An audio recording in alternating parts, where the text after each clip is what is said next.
Kapin o sa kalibo na tuli sa dakbayan sa Lapu-Lapu, mga nagpatuli nga naginadog 20 anyos pataas nakadawat og tag 10,000 samtang 20,000 kadtos mga senior citizen na. Atong paminawon detalyes maong balita. Norman Mendoza sa Super Radio. Super Norman, pasok!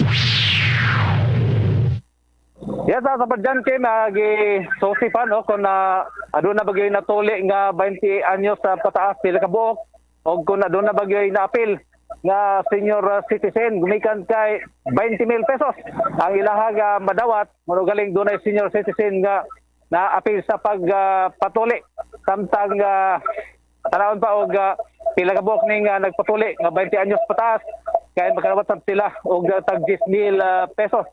Samtang kapin sa kalibo ka mga pisot ang natuli gagapong adlaw sa una ning hugna sa tulo ka adlaw nga hugna sa paglibre nga pagpatuli diri sa dakbayan sa Lapu-Lapu dinhi sa mainland usa ka libo og 117 ka mga bagong ulitaw ang natuli og kini nalipay ang mga bagong natuli gumikan kay dili lang natuli sila dili lang nahimo nga ulitaw apan nakabenepisyo pagid sila sa mga pakulo dinhi sa Hopsdom sa ilahang pagpatuli gumikan kay naka dawat pa sila og lollipop, ice cream, burger og uban pa no.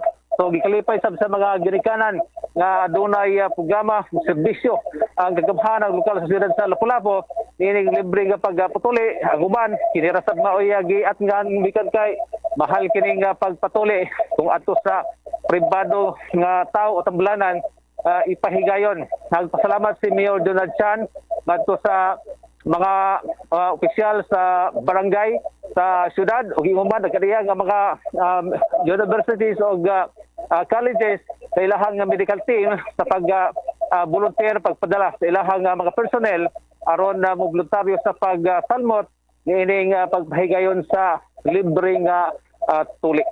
Kung mga kalambuan gikan sa syudad sa Lapu-Lapu kini Super Norman Mendoza sa GMA Super Radio DYWS dapat totoo.